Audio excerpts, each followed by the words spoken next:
And good afternoon, Texas Lake Syndicate. Howdy. Back in action, Pam. Laura Lee.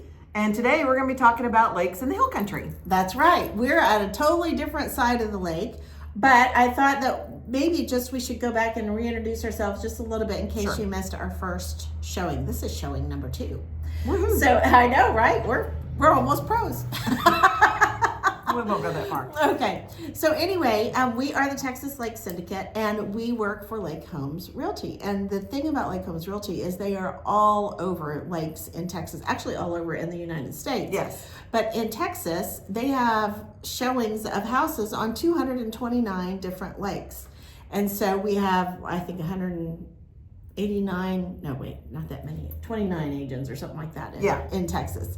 But we know a lot about lakes in Texas, and so we thought we could talk to you about different lakes and different things that happen at lakes that maybe you do or don't know about, and help you pick a lake to love and come live on it, and we'll help you. Yes, we will. So anyway, that's what we're doing. And then we work for Lake Homes Realty. They're out of Birmingham, Alabama, and we are the Texas Lake Syndicate because we're the biggest part of all of it. That's right. That's right. So anyway, we are going to talk about lake topics and lakes. So the topic that we want to talk about today is a little known subject about who owns the land under the water. And who knew? Who knew it was a topic? That's right. On Lake Livingston, it's a non-issue. Nobody has rights to the land under the water. But everybody has rights to the water. Right. Everybody has rights to the water. Correct. Nobody has rights to the land under the water. Mm-hmm. And I didn't know that until I was talking to a client of mine who was fixing to buy a house on Lake Buchanan. And the neighbors told her that somebody else owned her waterfront, and she was beside herself. And how weird is that, by the way? I know, how weird is that? And come to find out, it was absolutely true. In Lake Buchanan and Marble Falls and a couple other places on the lakes in the Highlands, these were all done by the Army Corps engineers. Mm-hmm. And at some point, there was all this land, and they bought all the land and they made lakes out of it because Texas has need for water. Correct. And reservoirs. Yeah. And so that's what they did. But anyway, the land actually belongs to somebody and has passed down over the years. Even though it's underwater, it has passed down over the years. So I did a little research, and I found the man who owned the land under the water. And he had bought it from a man who had inherited it from his dad, who had bought it from somebody else, and they had title all the way back to sovereignty of Texas. Explain to them what sovereignty means. We used to be our own country. That's right. Yes, we were. So anyway, they showed the title of that land all the way back that far when he went and had the title research done. So anyway, he offered to sell back to different folks who wanted to buy the lots right in front of their house. And then on the other side of the lake, somebody else owned it all. So it was kind of the media was covering it all the way to Austin. So it was kind of crazy. But it actually is a thing. So if you don't know, you should, if you're buying a house on the lake, you may just want to ask your realtor if you actually own the lake. Sometimes people own it to the middle of the lake. Really? Yeah. Sometimes they own from their seawall to the middle of the lake, as this one gentleman did. Right. He owned from people's seawall to the middle of the lake. And then he would sell that to them, that part right in front of their lots. Mm-hmm. And it was legal. Everything was legal to do. But it's just a thing that a lot of people don't know about. And in some lakes, it's not an issue. In some lakes, it is. Like, for instance, where I live in Lake Highlands, it is 5 lakes that all run down the Colorado River. So the Colorado River starts way up. Well, it doesn't go all the way to Colorado, but it's a different Colorado River. But it comes down all the way through 5 or 6 different lakes, all the way down into Austin, and then on from there. and is fed by several different other rivers. But they have made lakes in 5 different places off of the Colorado River, making reservoirs for that area for water. So the biggest one is Buchanan, which they have at the top, and then it runs down. So some of them are owned by the Lower Colorado River Authority, which, what is it that you call yours here, Trinity? Ours is the Trinity River Authority. Trinity River Authority. Yeah. So a lot of the land is owned by the Colorado River Authority, and anybody can use the water, but the land underneath it, and the Lower Colorado River Authority only can say if you are doing your boat dock wrong. Right. That's the extent of their authority. Your bulkhead and your boat dock. Yes. You have to get permission from them. To do all that. Yeah. And you can't do beyond this or that or the other. Right. But anyway, all that to say, that is a little known subject that sometimes you need to ask about. I talked to somebody not too long ago who had owned their house for 30 years and didn't know who owned the land under the water in front of her house. Well, and it's not on every lake. That's what's so Exactly. weird. I didn't know about it until I had a client bring it up to me, and they asked me who owned the land, and I'm like, the Trinity River Authority? Yeah. I don't know, because it had never come up because that was not a thing here. Yeah. Now, here, do you have the thing where there is an easement up into beyond your... Yes, they call that the flowage easement. So explain that one. So the flowage easement is a portion of your property when you're on the lake. That over. You're getting out of the picture. When you buy land on the lake, you own up to the water, obviously. I lost my train of thought. Where are we going? Flowage easement. Thank you. Flowage easement. Okay, sorry. So flowage easement, there's a portion of your property that's in the flowage easement. If the Trinity River Authority felt the need to let the water level come up to a certain point, that's what that flowage easement is about. They have the authority to actually cover part of your land with water. With water. However, is it 10 feet here? well, it varies. Okay. Kind of varies a little bit. Depends on the shoreline and all that kind of good stuff. But ultimately, if they let the water get that high, it would almost be high enough to go over the dam. Ah. So, since the lake has been here since 1969, they've never had to do that. They've never tried to do that. They've never wanted to do that. And literally, we're considered one of the only constant level lakes. So, we don't typically fluctuate more than a couple feet. You're held up by a dam, right? Yes. What dam are you on? The Lake Livingston Dam? The Lake Livingston Dam.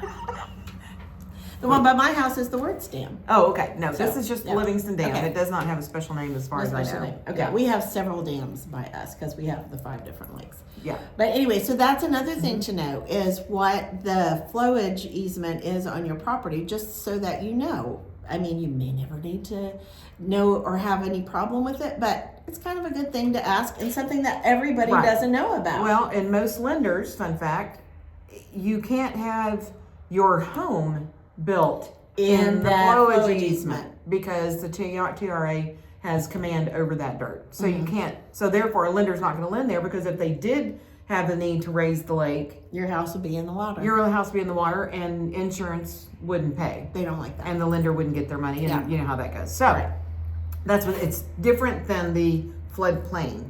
Yes. So don't confuse that with the floodplain. That's right. That's a different thing, and we'll not talk about that on another one. Yeah, not everybody's in the floodplain. So, yeah. So those are good questions to talk to whenever you're looking at land. Ask your realtor if you actually own the land under the water out in front of your place and how far out, or if it's owned by, say, the Trinity River Authority or the Lower Colorado River Authority, LCRA. It's just a good thing to know, and maybe it's not a deal at all, but hey, you'll sure look smart when you ask. Well, and fun fact too, unless your focus as a realtor is on lake property, your average realtor would not know that answer. They wouldn't even know who to call to get the answer. So that's why you got to call Lake. Yeah, so it's really important to call someone that literally focuses on waterfront. That's what we do all time, and that we every day. We learn these things through trial and error, And I mean, I had no idea about owning the land under the lake. I thought that was the craziest thing I'd ever heard.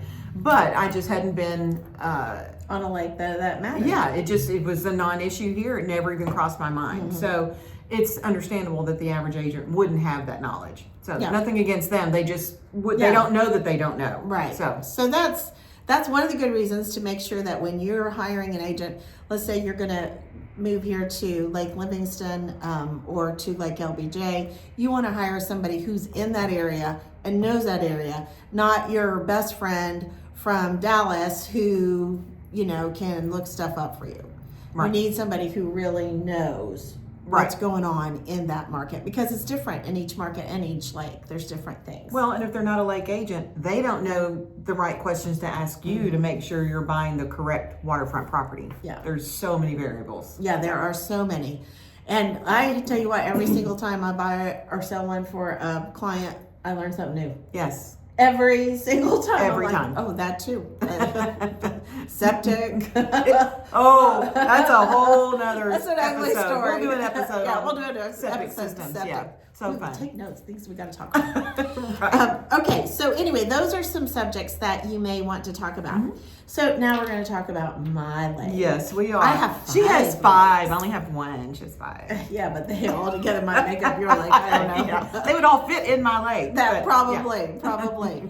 But anyway, I live on what is called the Highland Lakes, and it is 5 lakes that run from Buchanan on the Colorado River all the way down into Austin, and it's fed by the Llano and I think Pedernales when it gets down there by Austin.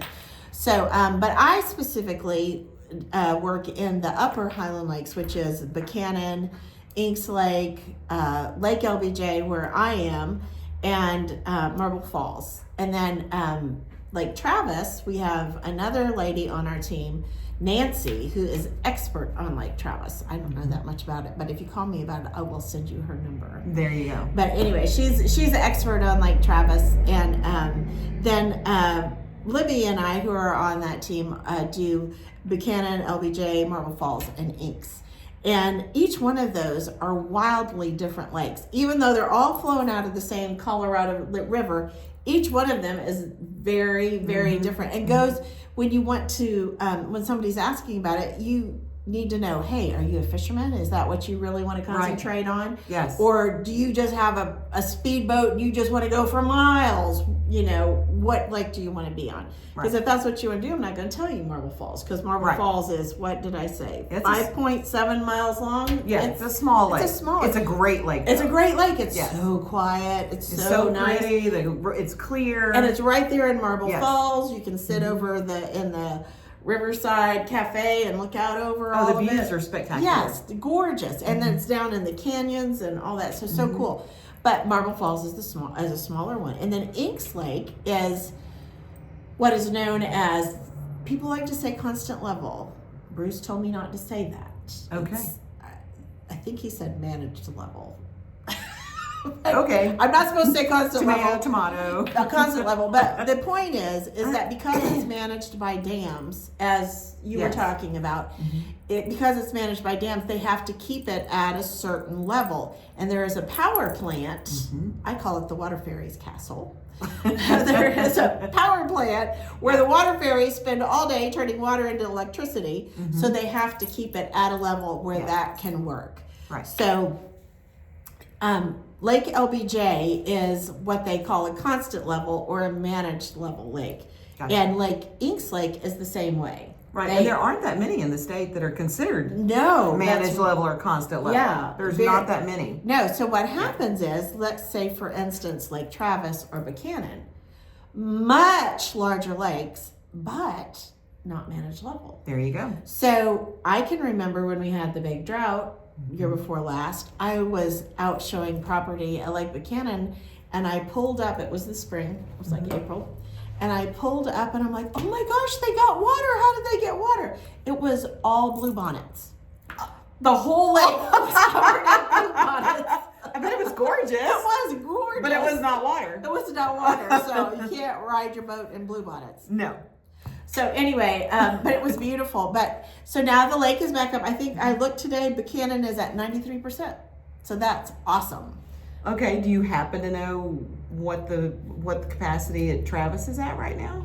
That's always the one people talk about. You want to look that up? Oh, I can't. Anyway, but no, I'm just curious because that one is. I think it's up to like, I want to say like 70%. Okay. No, wait. That's more than that. It's more than that. It was like 90%. Had some good rain. Yeah, we had lots of rain, and there was some sad things that happened because of all the rain over there by us. Yeah.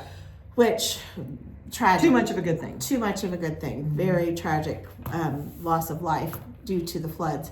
But our levels are all back up. And I can tell you on Lake Buchanan, it's kind of has a different reputation because of the fact that the water can go down so low. But the great thing about Buchanan is how long it is.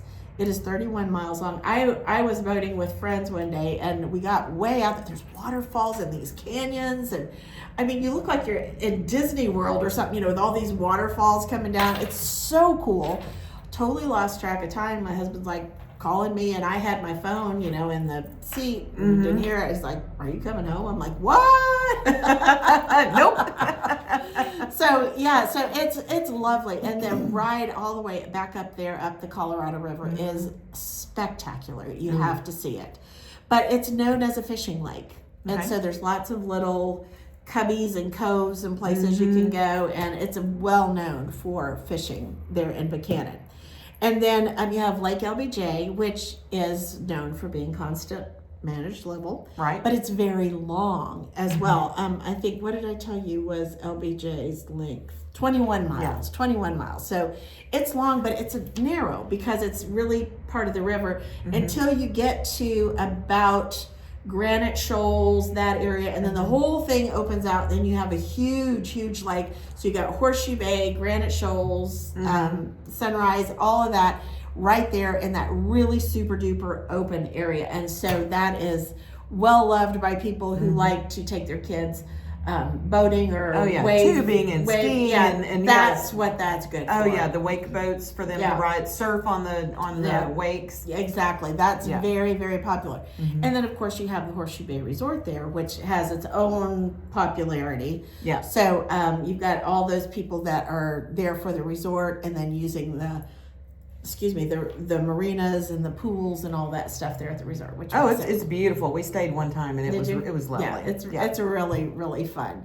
So and if you just want to come visit it and check it out, I would recommend staying at the Horseshoe Bay Resort. It's a very, very nice. It was very nice. And then also if you go to Hidden Falls, that used to be the Hampton Inn in Marble Falls. Oh, okay. And they've redone it, and it's very nice. So you can easily go there and get a great taste for what's all there. Because the other part of that is we're about 45 minutes west of Bee Cave, which is the far west side of Austin. Right. So if I want to go to Sam's or if I want to go to all the Shishu places, I'm not far. And it's just, I get on 71 and it's a straight shot over there. It's so easy. So it's a lot of people even commute to Austin from Horseshoe Bay and Marble Falls and all of that area. So it's a great area there. And the Marble Falls is such a cute little. Have you been to downtown Marble Falls? I mean, who doesn't go to the Blue Bonnet Cafe? The Blue Bonnet Cafe. Best pies ever. And been there since what? Forever. 1929 or something. Very, very long time. I think same family all the time. Something crazy like that. Maybe not 29. Still maybe there. 59. Fabulous breakfast. And again, can't say enough about the pie. pie. Go early, you will be standing in line. Yes, you will. And you know what else you'll see while you're standing in line? A picture of Bruce Jones' team. Oh. We're on the wall in the Blue Bonnet Cafe. My husband goes to a Bible study there early in the morning. He's like, "That's your picture every day." Every day. But anyway, Blue Bonnet Cafe is lovely, and there are so many restaurants and cute little shops. Have you been to the Crooked Antler in Marble Falls?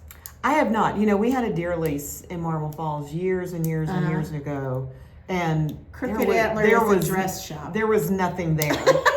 They're crooked or otherwise. There was nothing there. So, Lots of cute clothes. I need to lots go of come back cute and things. shop. Yes, you do. And it's done so well there. Their little downtown area is just a nice area with restaurants and shops and all that you need to go to. And lots of sculptures. They have lots of sculptures there too. Ooh, and you know that that picture of Jesus that the girl drew when she was like 8 years old and all that? Yeah. The original's in Marble Falls. No way. I didn't know that. Yeah. Oh, wow. Yeah, you have to look at Beloved Cafe. Okay. They have all that there.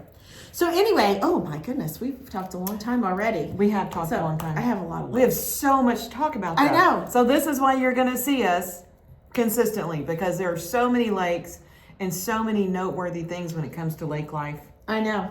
We got lots to tell you. Yeah. And lots to hear from you, we hope. Yes. So we will see you again in March and hope to hear your comments.